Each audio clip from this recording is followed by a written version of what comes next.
Ով է եղել 90-ականների ամենահզոր մոդելը։ Ոչ միայն 90-ականների, բոլոր ժամանակների լավագույն մոդելը Naomi Campbell, Yasmin Gurry։ Ճիշտ է, բավականին շուտ է ավարտել իր կարիերան, բայց մինչ օրս ոչ ոք չի կարողացել նրան գերազանցել, նույնիսկ Naomi Campbell-ը։ Ամենաանսպասելի իրը, որը երբևէ օգտագործվել է որպես աքսեսուար։ Մտքից Bianca Jagger եկավ,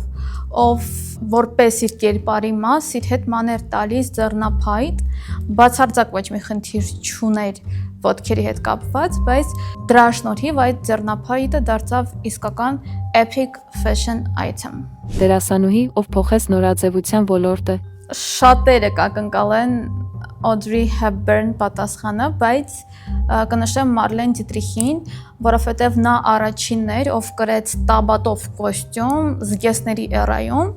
ինչը բնականաբար նպաստեց կոստյումների ընդունմանը հասարակության կողմից եւ տվյալ հագուստի կտորի առաջխաղացմանը։ Կերպար, որը մտել է նորաձևության պատմության մեջ ոչ թե իր դիզայնի, այլ դրա շուրջ ձևավորված հանգամանքների բերումով։ Ժակլին Քենեդիի վարդագույն կոստյումը, որը նա կրում էր ամուսնու Ջոն Քենեդիի սպանության օրը,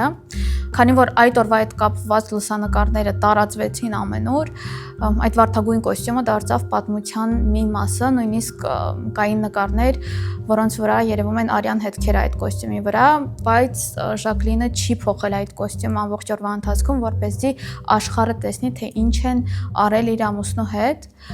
Իդեպ այդ կոստյումը Կոկո Շանելի կոստյումի լիցենզավորված ռեպլիկաներ ստեղծված ամերիկյան դիզայների կողմից։ Չմոռանաք հավանել այս տեսանյութը եւ հետեւել իմեջին։